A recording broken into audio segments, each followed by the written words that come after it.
office, when I first took office, was to change the culture and, of course, our relationship with our community. The first thing I did, of course, was diversify the office. Put African Americans, females, Latinos in positions of authority. Of course, some of them left the higher paying jobs, but that's the way it goes. The trainings, having civilians in positions of authority, like Juanita Hotchkiss, who's our Director of Community and Incarcerated Services, like Chief Luke Mason, who's our Professional Standards Chief, also an attorney and a civilian. Our Chief Civil Administrator is a civilian, Melissa Donaldson. Having those people there is really working with embedded social workers and peers has changed the culture of the office. Just simply them being there. The way we think is differently. The way we do things is different. Critical incident training is a must. The last thing we want is when someone calls out for help, and somebody has a mental health issue. We've heard these stories before of folks getting killed by law enforcement. We don't want that. And so we've been training folks for the last 5 or 6 years to avoid issues like that. And thank God, I'm not knock on wood, nothing has happened in the county in reference to the sheriff's office. Diversifying the office is important. Of course, we had diversity training. And we just had a graduation of the Citizen Officer Academy. We had 12 students last year. I think we just had 4. I hope more would come. And the purpose of that, the reason it's called Citizen Officer Academy, is because we want to hear from the folks that had issues with law enforcement, what we can do better, why we do the things that we do. I put a lot of folks in positions of authority, mainly civilians, and that's changed the way we think at the sheriff's office. It's a culture change that's been happening for the last 7 years. We went through COVID. We went through reenactment police. And now we're going to go through another challenge. And that challenge is what we see today, what's going on in our nation. It's a huge challenge for all of us, especially this November.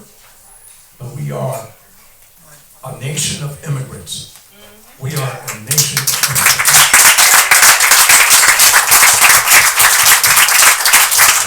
And when we forget that, we forget who we are. When I was in the Marine Corps, there were folks from all over the country, but they were from all over the world. They knew the culture of the different countries we went to. They spoke the language, and that is uniquely American. Uniquely American. And what's happening today is just, there's no words for it. There's absolutely no word for it. Action is what's needed today. Yeah. We have to find a way to unite. Everybody really wants the same thing. They want a roof over their head. They want good hospitals. They want food. They want a great education and a safe place to live. That's what we all want. Of course, there are other people that don't think the way that we think, but this continuous back and forth that we're seeing today, we're not going to survive if that continues to happen. So continue to talk about what we believe in, no matter who it is, whether it's in your family or not. We have to continue to have those discussions. But one thing we can't do is when we get in positions of authority is not talk. So we need to educate folks on what their rights are when they're confronted by anyone when it comes to law enforcement. My job is to keep the people in this county safe. I mean that. Safe. The elections, somebody came up to me earlier and talked about immigration, which is next Friday. There's a naturalization ceremony. I will be there because I want to keep people safe. Also, the detention centers coming to Ulster County. We've got a problem with one in Orange County. That will never happen here. Okay. The county will not allow it. The sheriff's office won't allow it. Our elected officials, and more importantly, the people here will not allow that. So no. The question was, are they going to open a detention center here in Ulster County? And the answer is no. But thank you for asking. And we're, this is a unique county. We believe in the Constitution the due process of law and the rule of law. And detention centers or concentration camps is not what this county is about. Yeah. This is a huge election. My folks will be out there making sure that everything's going as smooth as possible. I'm in contact with the Board of Elections. As you know, there are poll watchers from both sides of the aisle. So if anything happens, they immediately let us know. But I believe we're going to have a peaceful, I'm praying, a peaceful election here in November. I'm the president of the New York State Sheriff's Association. I also represent Ulster County in the New York Association of Counties as the new chair of the Public Safety Committee. I'm also on the National Sheriff's Association Drug Enforcement Committee. The reason why I sit on these boards, one last board, and that's the Badge of Bravery Board. There's only 8 folks on this nationwide. I was appointed by Senator Chuck Schumer and Senator Mitch McConnell because they had to both put my name in for that. It's a 2-year term. The reason why that's important is, number one, I want you to know that your voices are heard, not just locally, not just via the state, but nationally. You know how I feel about things and how we do things here in this county, and I let others know. It really is a mindset change that occurs when they hear people with different ideas and different perspectives, and that's why it's important to sit on these boards. How do we recruit and retain a good, great working environment and a great relationship with our community? That's how we do it. At one point we got 45 COs. I think we're down to 22 now. It's a sea change for us. People want to come to the sheriff's office now. They want lateral transfers. So we're seeing a great uptick in interest in the office, and I believe it's because of the environment of the office, the leadership in the office, which I'm going to touch on real quick. A lot of people are always asking, what's going to happen if you have to confront ICE here? Would you arrest them? I think if we go down that road, it's down a road of no return. It's the beginning of chaos for our country. There's got to be some sort of dialogue before we get to that. I know people are mad. I'm mad. I understand it. But just like we went through COVID, just like we went through reimagining police, just like we went through the first presidency of Donald Trump, we're going to get through this. We're going to get through this. We have to just work together, be together, and make sure that we take care of our people and our communities. I just don't know how we can, tell a federal entity what to do. It's got to be something that's done by a federal, and that's why we have different governments. We have town government, city government, county government, state government. It's up to those, that particular part of government to make those changes. I don't think we can. I do appreciate the effort, though, and I do, and I'm going to tell you why. It sends a message that we're not going to tolerate that. And for that, count me on board.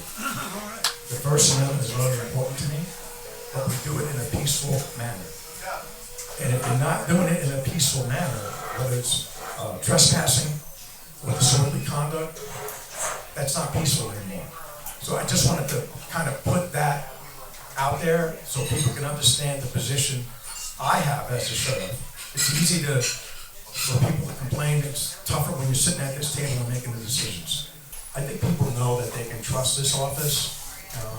By the way, there's a sheriff's app that you can download, the Ulster County Sheriff's app. You can make complaints, you can look at our policies. There's so many different things on there. It's one way that you can reach out. Of course, the phone is always the most important way to reach out. And people do call me from the community. I personally went to an issue in Rosendale. I'm not going to say any names or anything, but I went and I made sure that that person felt safe and they could take their pen on the sheriff's office with any issues.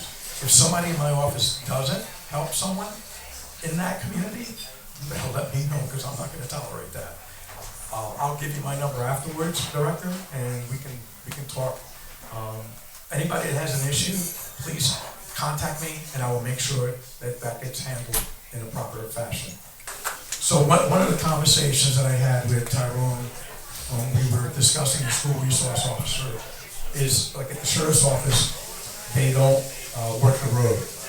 And the reason why they don't work the road is because of what Tyrone said to me about 7.5 years ago, which made me think.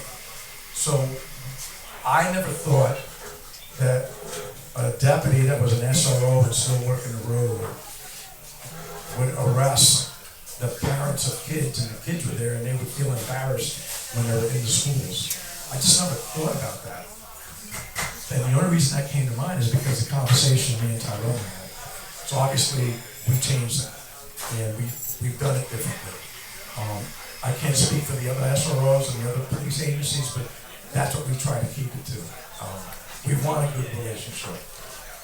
Every summer I get 2 one-week periods of summer camp in Penang, New York, all the sheriffs do. It's free. All they need to show is that their record of immunization, and a doctor gave them a clean bill of health to go. It doesn't cost anybody anything. I get 9 to 12. 9 to 12-year-old. Thank you, Carrie, my confidential assistant here. We want younger generations to understand what it is that we do, that we're part of the community as well, and that we want to help them. And nobody takes this job, and if they do, they're in the wrong line of work, other than to help people. That's really what this job is about. We need to keep our community safe, and there are the new laws like emergency orders that the courts issue, that anybody can go to a court now and say, I believe my loved one has an issue and they shouldn't have a gun. That goes on quite a bit, and mental health has a big role in folks that have or possess weapons. I'm very, very familiar with how that's a disastrous combination, and we're going to continue to enforce those laws and support any new laws that make sense in the state to keep our community safe. You know I'm a supporter, and I appreciate everything that you do. I want to thank all of you for coming today on your day off on a Sunday. Remember that November is coming, and we have to get our candidates, our Congress, our state senator, our legislators, all elected in November, because in 2 years it's going to be another huge election. Thank you. But most of all, thank you for being out there. Thank you for voting. Thank you for caring. We're going to save this country and the world. We're going to do it. Don't worry. We're going to do it.